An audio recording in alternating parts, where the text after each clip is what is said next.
What's up, everyone? Welcome to the latest episode of the Bulldog podcast, here with your host, Mr. Mason. Today, I've got the pleasure of being joined by Melanie and Miss Middleton.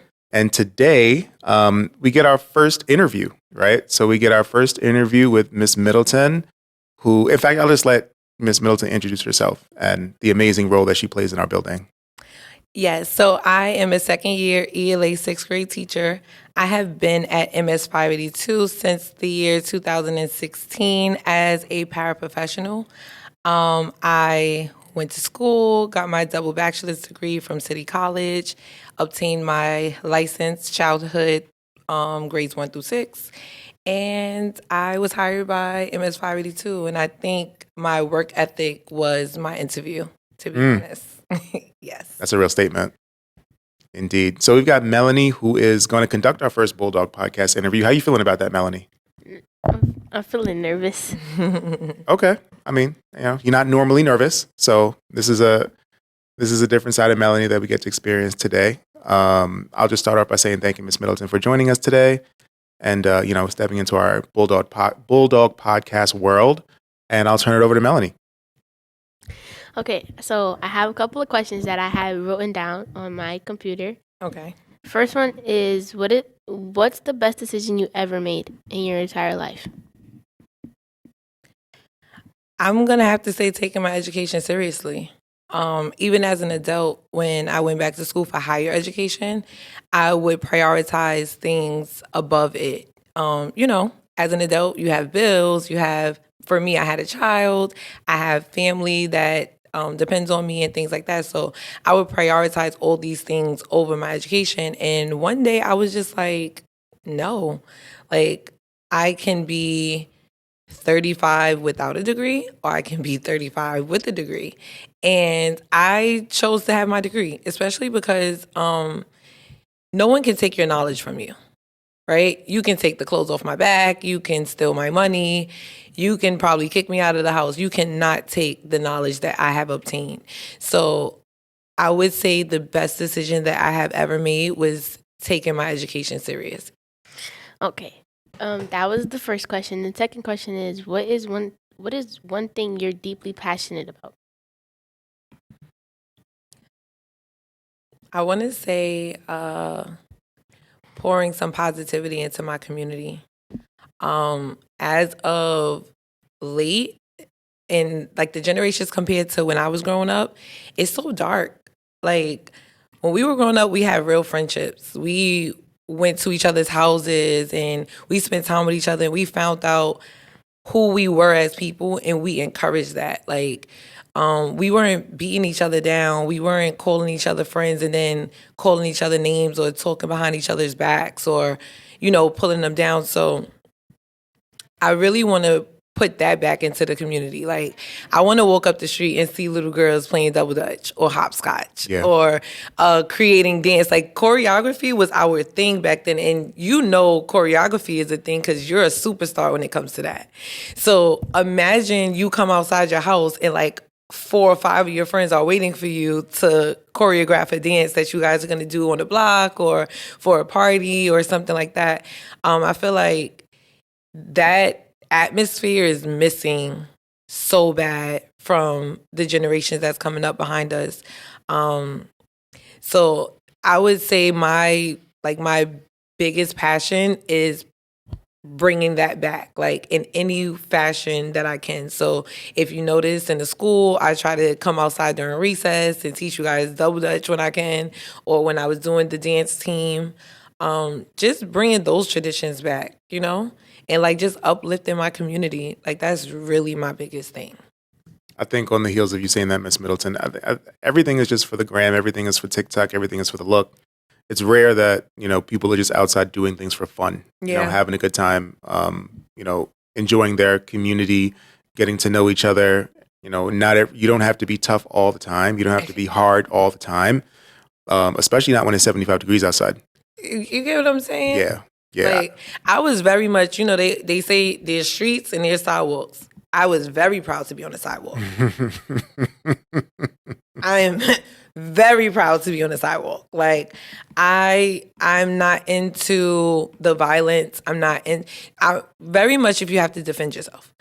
But to just be tough all day, that's very heavy to carry. Oh, very. Yeah. No, being a predator outside or just looking for moments where you could take advantage of somebody, definitely not the way to go.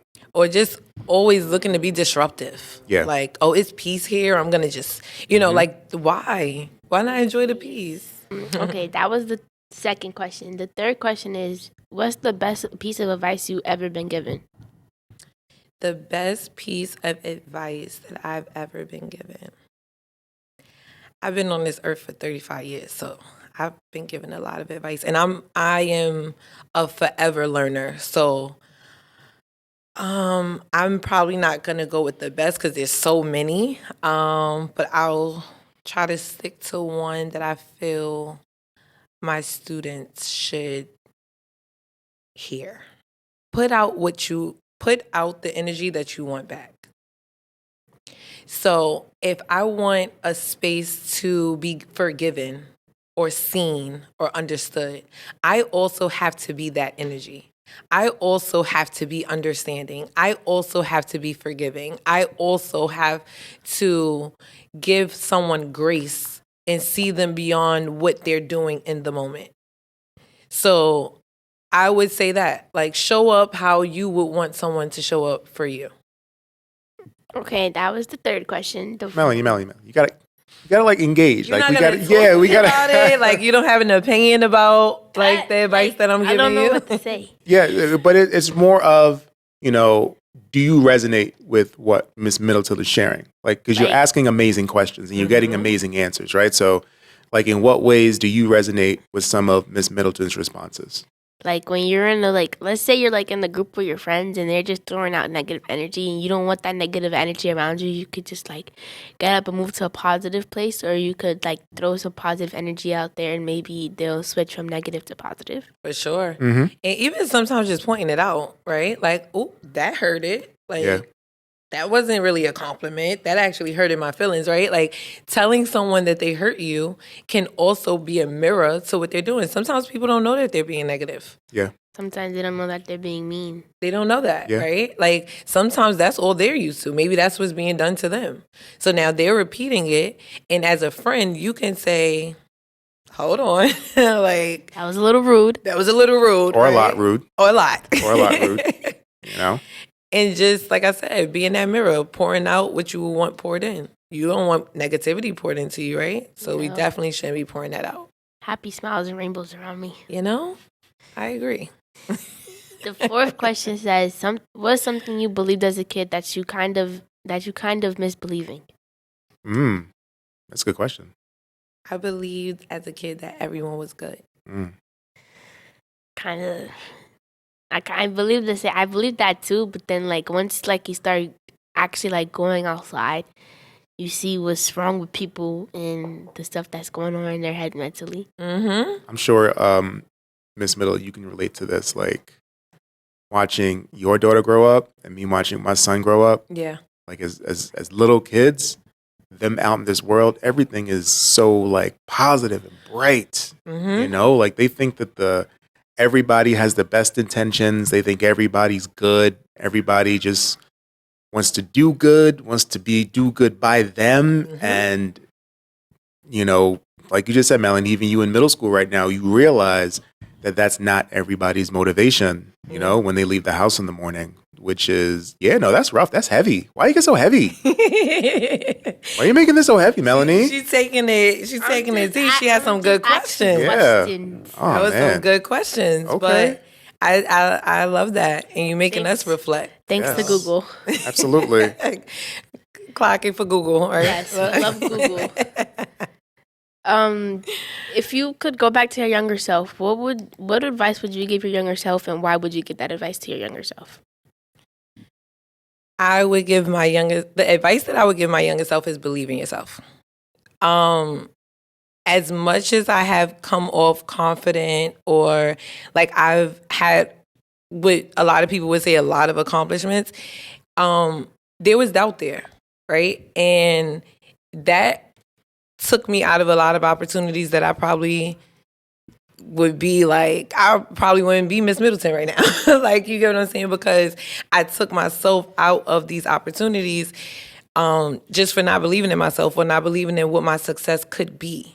And I want to go as minimal as in middle school, because, it starts all the way back from then. Elementary school, I was offered the opportunity to take a test for a gifted and talented middle school. And I failed on purpose. Oh my gosh. I told my mother this story years later. I failed on purpose, and it was literally because of the lack of belief that I had in myself. Like, I truly in my heart must have not believed that I can do this. And now as an adult, all the things that I've accomplished, I'm like, girl, you was supposed to have been in that gifted and talented school. You don't know who you could have met, what connections you would have made, what path you would be on at this time, So I would tell my younger self, believe in yourself, even if it looks different from everybody else. It's always good to believe in yourself, because when you do, like, you could get places where other people can't get to, like, experience. Exactly. If you could erase one invention from history, what would it be? Erase what? One invention? One invention? Erase one invention? Yes. Can I answer that? Yes. Social media. Why would it be social media?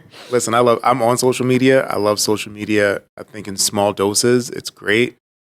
But I think the chokehold that it has on the generation behind me is devastating, right? Yeah. It's debilitating. It takes the confidence and the joy out of the most mundane experiences and turns it into a moment for the world not only to appreciate, but to judge and to degrade.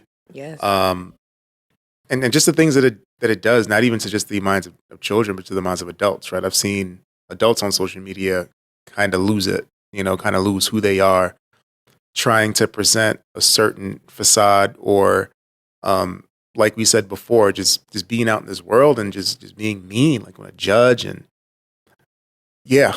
And let's be honest, it's really easy to be mean behind the screen, right? So easy. Like, the easiest. You know what I'm saying? Like, or behind a fake username. So it's so easy to be going back to being tough, right? Behind the screen. So how many people would be those people if we didn't have social media? Yeah. Not a lot. Not a lot. Right? Like, so I kind of agree. No, I agree with you when it in terms of that invention, especially with it being released to such a young generation. Yeah. Like you said, some adults can't handle it. So imagine like children having access to this and not having any rules to it, right? Like they're just on social media figuring it out, being mean, criticizing, probably don't even have any credentials to criticize and still criticizing. You understand? So that's what social media is all about, though, giving your unqualified opinion. Unqualified opinion. On everything.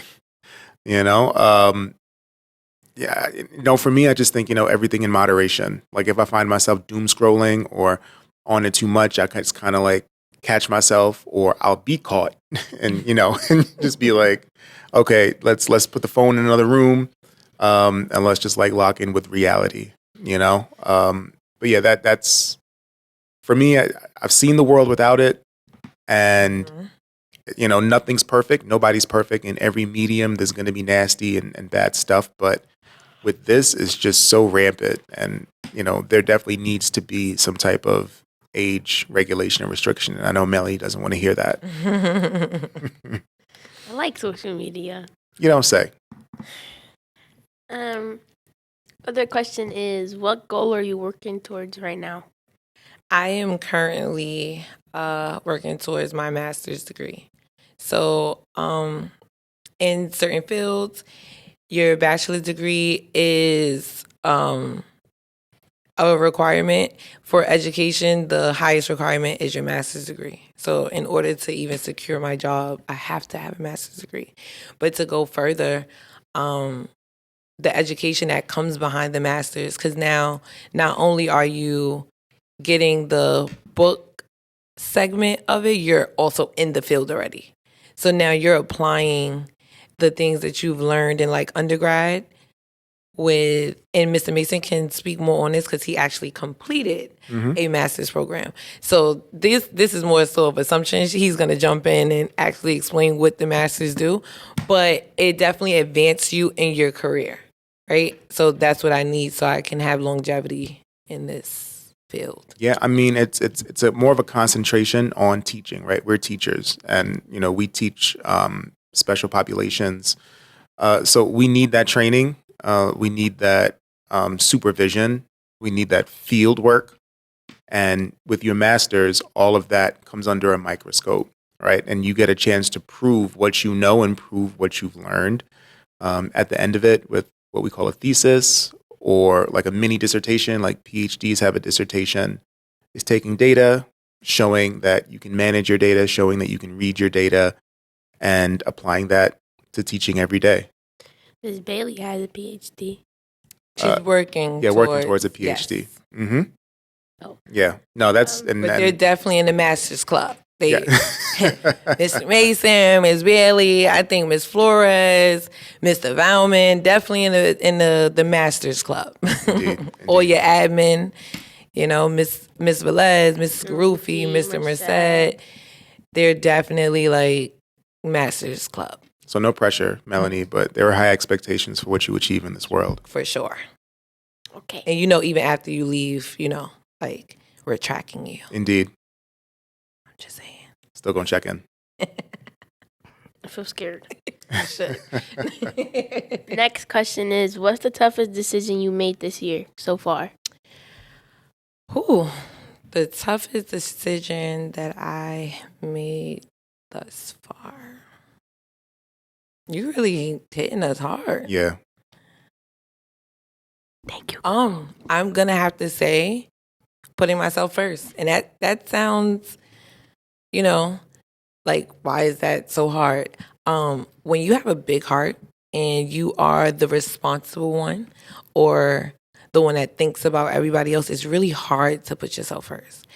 But what I noticed with my career, I have a lot of children that are depending on me to show up as my best self, whatever that looks like on a different day. Right? Every day. Best self.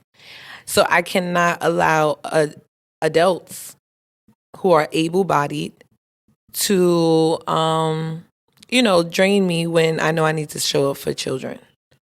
So the hardest decision I made was that I will be putting myself first, and that means showing up for my students and my child. Being there for them. Being there for them and having the full energy, right? Like showing up as my best self. That means not drained, not tired, not frustrated. Mm-hmm.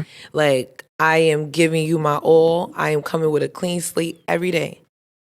Showing up as my best self. Giving all I got.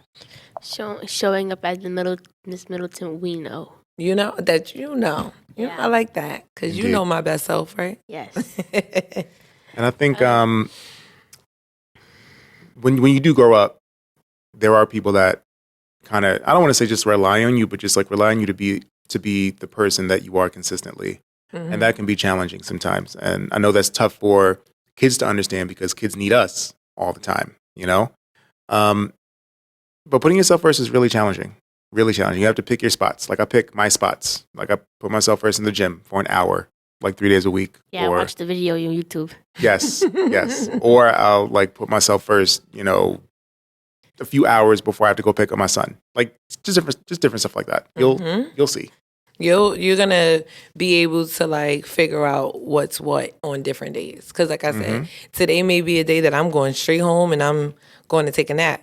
But today, this specific Tuesday, I'm going to stay after school and show up for this podcast because my students wanted to interview me. Indeed. That's very nice of you. Last but not least, the other question is, what is one thing that you are most proud of? I am most proud that I continue to show up. That's good. No matter how hard it may be. Because some days are really hard. And when I say show up, I mean showing up for myself, showing up for my family, showing up for my students, showing up for my colleagues. Like, showing up for the people who need you most. Yeah. And the people that I care about. right? Because everybody I named they're people that I care about. So I'm proud that I am continuing to show up no matter what circumstances that I came from or the challenges that I overcame. Mr. Mason, would you like to answer that? Sure. Showing up is the bare minimum, but also sometimes it's the hardest thing to do. Because of all the things that Miss Middleton just mentioned, all the energy that you have to put into all the different roles you play in your life. And then when we come to work every day, I know you guys don't 100% see it. I know there are most of you who appreciate it every day, but I mean, you're a kid. You're not going to appreciate it every single day, and that's fine. You're not going to appreciate the planning or the time or, we're parents. So like by the time we get here at 7:30, we already had a day. We already had somebody to take care of. We already had somebody to check in with. Whether it's your kid or your partner, your wife or your husband or whoever. So we have to be that person for them. We have to be that teacher for you guys. And showing up to do that sometimes is really challenging. And we're not fake about it. Nope. We show up if we're frustrated. Some of you guys can tell when we're frustrated. If you've been here long enough, you guys can tell when I'm frustrated. So, the shaking of the head. Yeah. So showing up some days is a challenge, but I'll speak for myself when it comes to this career. It is something I've been doing for the past 5 years. I became a teacher at 34, 35 years old, not at 21 and 22. So I came in with kind of an understanding of what the world was, what the world needed, and I felt like this was the best place for me. And I've been really fortunate to land in this building with this group of teachers, this group of people. I agree. I hear horror stories at other schools about what ANMID does, how teachers are in rivalries. Like one side of the hallway is the Bloods, one side of the hallway is the Crips. When it comes to teachers, not even kids. So I'm very fortunate to land in this position. Yes, extremely. And you are too, Melanie. Yippee. Yippee. Look at that. Yippee. Yay. Her vast academic vocabulary. Yippee. Yes. Okay. We're sending this to Miss Bailey. Absolutely. Okay. The last question that I have for you guys is when you're at home and you're feeling down, what do you do to feel like yourself? Music. Music brings you back to life? I blast my music. I dance. I got to move the energy around. I got to get it out. So when I'm feeling down and I'm needing to get back to myself, I definitely put on some music, some feel-good music, not the music y'all listen to today. Not the bang, bang, shoot 'em up, die slow. No. Very much fill me up, make me feel good, move my body, like not that drill stuff. That's what's needed. Yeah. That's what's needed.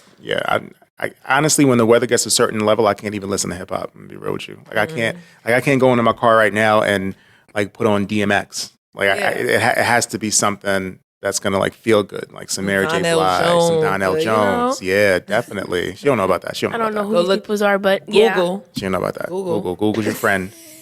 Google's your friend. So to close out, I'll just ask Miss Middleton. Miss Middleton, any questions you might have for Melanie? Yes. What are you gonna take from this conversation, and how are you gonna apply it like in your daily life? The question that I asked you about like the good advice and stuff, and you had said like to like believe in yourself. Like I could take that out of this conversation and like apply that to myself, because like if I do, I could get into like extracurriculums and like don't just stop there. Don't limit yourself. Yeah. If you believe in yourself, you could do what? Anything you put your mind. Yeah. Like I could like be in like other places that people want to be, but they couldn't because it didn't take the application to it, like, and just like believing in myself, like I could do it instead of just being scared and stuff. There's no ceilings for you. Yes. No ceilings. I think the best part is admitting that sometimes we're scared, right? And sometimes when we're scared, we behave in ways that probably don't represent our best self. Mm-hmm. So taking that initiative, having that courage, and I think a lot of students think that teachers expect perfection, and we don't expect perfection at all. Not at all. Because we're not perfect. Perfection is an impossible standard. So, and I want to say to our students, like, and you guys are not robots. No one can has a manual and say, hey, this is how you're going to be a student. Yeah. And just stick to that. We don't know what life is throwing at you. Some of you guys have really challenging situations going on. And again, it's not about you showing up perfect or knowing everything, but be respectful enough to the space and the people to then you show up a way where you're asking the questions and you're trying to figure some things out, because we're going to help you regardless. But put in the effort. Meet us halfway. Absolutely. Or quarter of a way. I'll take a quarter of a way. You know what I feel like solves everything when you come to school? What? Algebra. Just because you're a math teacher doesn't mean algebra solves everything. No. But it helps. It does. Indeed. And I think you guys should come to spring break. I got a plane workshop. ticket. I got a plane ticket. Okay. You can tune in. Maybe we can make a Zoom for her. We can make a remote for Melanie. Let's make it happen. Just for Mel, right? I would go over there with no cellular device just to enjoy my competition. Copy that. You did an amazing job, Melanie. Thank you. You're welcome. I appreciate you for having me on the podcast. Very grateful to be joined by Ms. Middleton today. The first of many teacher interviews, right? Melanie's going to become an expert at this. She's going to be the Oprah. And then you never know. Maybe in a few years, me and Mr. Mason going to be setting you up in the studio. Yeah. Or, She won't remember us by then. She's going to be a superstar, She's right? going to be like, Mr. Who? Miss Huh? Who? Who is this? See? She's practicing already. She's going to call security as soon as we're in the lobby. If I see, when I get older and I see you, I'm probably just going to, stand there, why are you here? I haven't seen you in how long? You're a superstar now. We came to look for you. Yeah. People think teachers don't go outside. We don't live here. We be outside. Yeah, we don't live here. And we come to get snacks. How y'all be asking us for snacks? You a superstar now. You can afford them. I'm just saying. Good snacks too. Yeah. Not them Takis. I don't like Takis no more. No, we saying we're not gonna ask you for Takis. Yeah, we're not gonna ask you for Takis. Oh, you want the good stuff. You want the good snacks. The Godivas, No. I can give you veggie sticks. Good chocolate. I don't know about that. Veggie sticks and a bacon, egg, and cheese. Love yourself more. All right. So, with that being said, again, a huge thank you to Ms. Middleton. Amazing job, Melanie, on our first teacher interview. Thank you guys for listening. Be sure to tune in for the next Bulldog podcast coming at you ASAP. Have an amazing day. Thank you.